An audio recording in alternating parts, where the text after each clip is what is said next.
You're actually going to learn about a number of great awakenings that happened in American history. The first one occurred during the 1730s and 1740s, and it was a religious revival within the already existing colonial Christian community.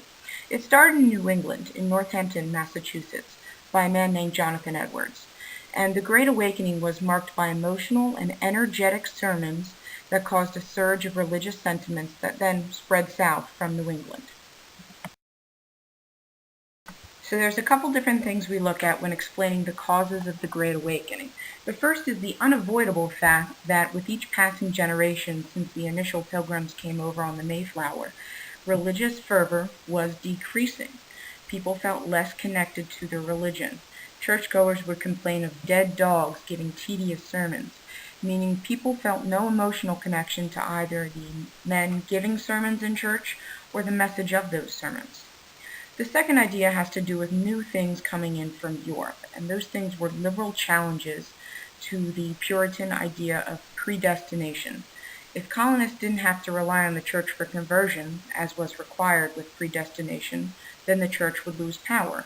So, in order to combat these new ideas coming in from Europe that were basically discrediting predestination, Puritan preachers felt a need to energize their colonists to maintain their religious loyalty.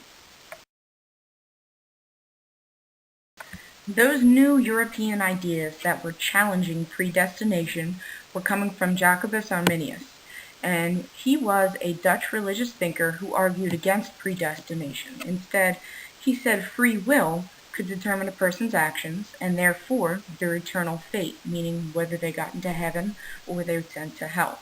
And because of this idea, Arminius was seen as a major threat to Congregationalists, especially in New England. The two passionate and emotional preachers that are associated with the First Great Awakening are Jonathan Edwards and George Whitefield. Edwards painted in lurid details the landscape of hell and the eternal torment of those who defied the church. George Whitefield adapted Edwards' fire and brimstone attitude to fit his unparalleled public speaking abilities. Whitefield toured the colonies spreading a message of human helplessness and the all-knowing power of God, bringing men like Edwards to tears and men like Benjamin Franklin to empty their pockets for donations for the church.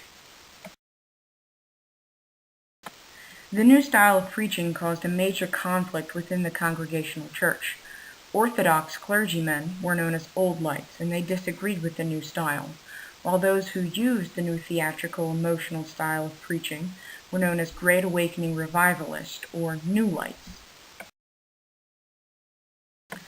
The Great Awakening caused many people to leave the Congregational church for a more emotionally driven religious community, such as the Baptists. It also undermined education in priests as it placed a higher emphasis on theatrics. It increased the number of churches and competitions between those churches in the New World, and it encouraged a fresh wave of missionary work with slaves and Indians. You're going to learn about this in another section, but it led to several new light colleges being formed, and most importantly, it was the first spontaneous mass movement in America. It contributed to a growing sense of American unity through religion.